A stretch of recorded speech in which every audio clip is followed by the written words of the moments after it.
Previously the chair of Sea Lord, Shane Jones is now the Minister for Oceans and Fisheries.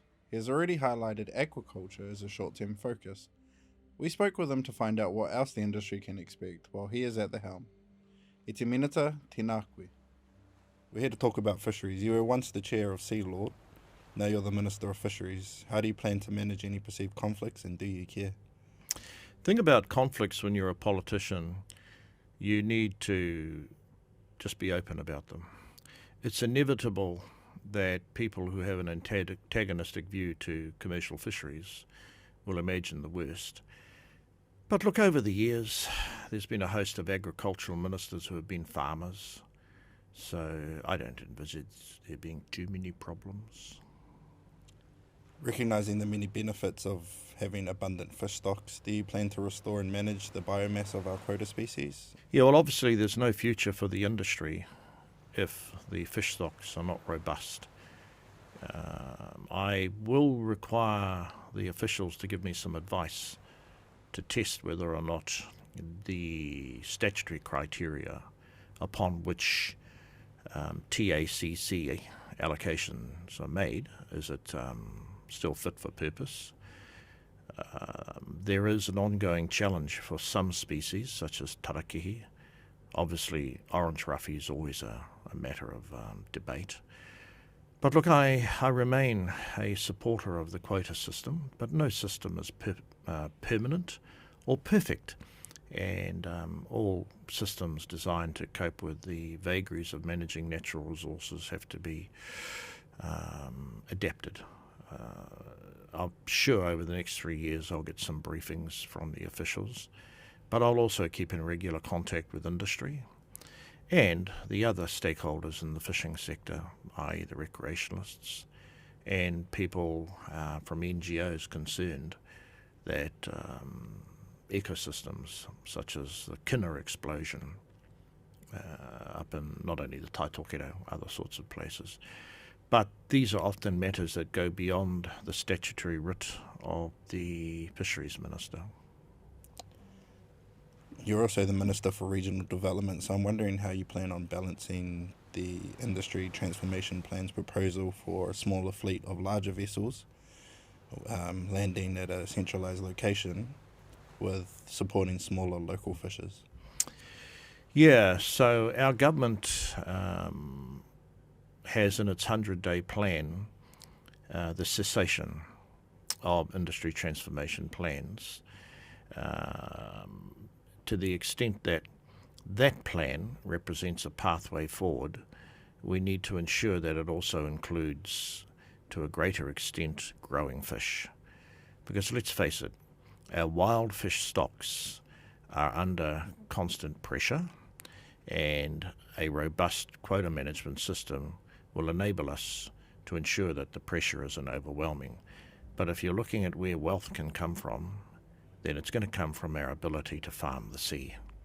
And for those reasons, our party, New Zealand First, during the campaign, has brought into the coalition government an urgency to pass a fast-track piece of legislation that will enable marine farming and aquaculture investments to be approved from a statutory perspective in a hell of a lot more timely fashion than what has happened to Ngaitahu with their project marooned, stranded down there in Rakiura in Stewart Island. So you're right, fisheries, both growing fish and catching wild fish, will remain a key feature of the regional economy, and I most certainly do not want to see the mosquito fleet put out of existence. You mentioned the Rakiura, Stewart Island. I heard you recently on Wātea talking about Sanford's Stewart Island aquaculture venture being a key focus of the new Provincial Investment Fund. Why is that? Well, there's a great deal of pressure to shrink the commercial footprint of dairy in New Zealand. We've had a host of regulatory changes under the last government that's going to shrink the amount of land that's suitable for farming. I mean, that's now a matter of debate because that regime's gone. But I think it's fair to say that society in general is wanting to see more positive environmental outcomes from farming in general. So I then ask myself, where are the jobs? Where is the wealth? Where are the earnings, foreign exchange earnings, going to come from? We're surrounded by the ocean, and in my view, we can do a hell of a lot more to emulate the success of Norway. The salmon that's currently grown, it could sell itself 100 times over. It's just that our statutory approval process is so constipated. Investors either give up or they take that long to get a project up and running. They find it hard to sustain the interest and the commitment from investors. Hapu upset at the state of their fisheries. There's been many rahui in Section 1868 applications around the country. What will you do to meet Hapu aspirations for more abundant and productive fisheries? I think that what has worked well are the mātaitae regulations. By that I mean the customary permits. I mean, you do get people from time to time who abuse it, and they should be obviously penalised or educated. But in terms of highly localised fisheries, which is what you're talking about, there's undoubtedly more that can be done to ensure that the commercial guys don't compromise highly localised fisheries. But there's also a lot of apocryphal stories in this regard. And here we have a trade-off. I mean, they have to earn putia from buckaroos from their quota.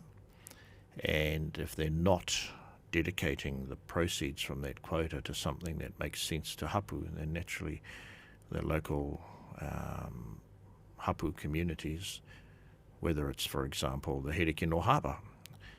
I'm not entirely sure anyone's bothering to fish commercially there, but those sorts of areas, there's obviously scope. Where I come from, Maunganui Harbour, there's scope for highly localised management. How are you going to work internationally to ensure sustainable fishing practices and protect our shared marine resources? Well, there are ongoing meetings in terms of the pelagic species on the high seas, and that's attracted a great deal of attention from the Pew Foundation. Greenpeace remain involved in that regard. And then we work closely with our island cousins. That's the PNA. PNA is a system of entitlements shared between the island nations, and those entitlements give a right to international harvesters to take pelagic species of fish out of the coastal waters of the island nation states. So our commitment and our engagement in that regard, in an oceanic sense, will not diminish, and will continue to maintain high quality contact with the Foreign Fishing Agency, which is based in Honiara. But also I want us to ensure that we don't unnecessarily handicap New Zealanders who historically have been fishing in the Pacific, and given that the Pacific fisheries is dominated now by the Asian nations, historically it was the American nations, and it was the American fleet, and that American fleet was largely driven by the fishing prowess of the Croatians who had come from Croatia and settled on the west coast of the United States of America. And recently, the US government increased the amount of money it was prepared to pay through what's known as the US Tuna Treaty to the island nation states. So New Zealand is integrally involved in that. But I don't want anyone thinking that New Zealand ought to withdraw totally from commercial activity in the Pacific. That is wrong. What immediate changes or implementations can we expect in the short term under your ministry? Well, obviously, we're going to take account of what's been the impact of the rollout of the cameras. We want to support my officials who have been, I guess, banging their heads against a wall of indifference in terms of expanding the size of the aquaculture sector in New Zealand.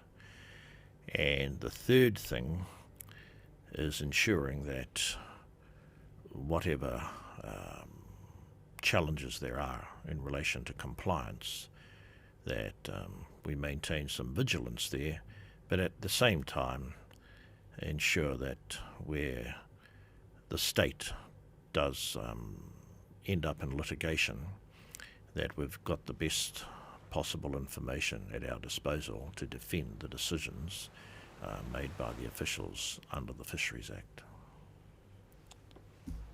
Will you be implementing any other strategies to diversify the economic aspects of fishing industry beyond those traditional methods or segments? Yeah, that's a damn good question. I mean, obviously the industry transformation plan is based on the notion that there has to be a more efficient way to harvest fish. There has to be an efficient way to fund and run vessels. But, you know, fisheries is also the lifeblood of small communities.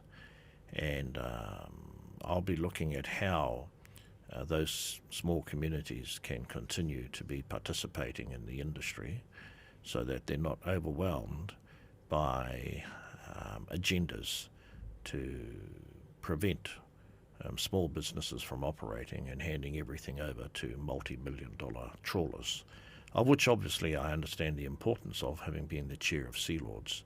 But I also know that in a lot of our regional, small provincial communities, attachment to localised fisheries is a key part of their birthright.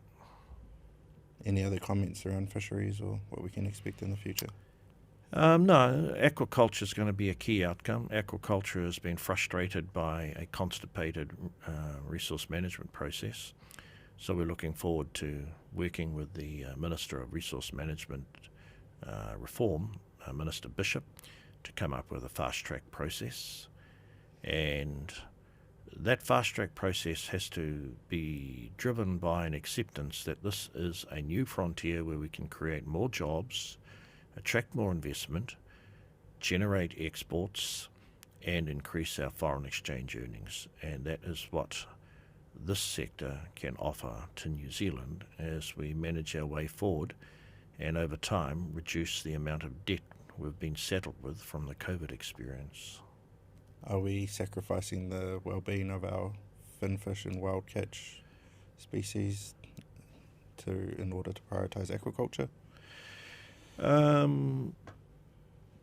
There'll always be a debate. For example, king salmon have spent $10 million, extraordinary amount of money, and they're still years away from creating a fish farm. So there's always trade-offs. It's important that we don't end up having running battles with the commercial fishing industry as we expand into aquaculture. But at the end of the day, there are always trade-offs, and it's the overarching resilience of the nation-state of New Zealand that trumps everything. And if we don't keep our nation heading towards being fiscally in the black, we'll never, ever be green. To support our award-winning independent journalism, subscribe to nbr.co.nz.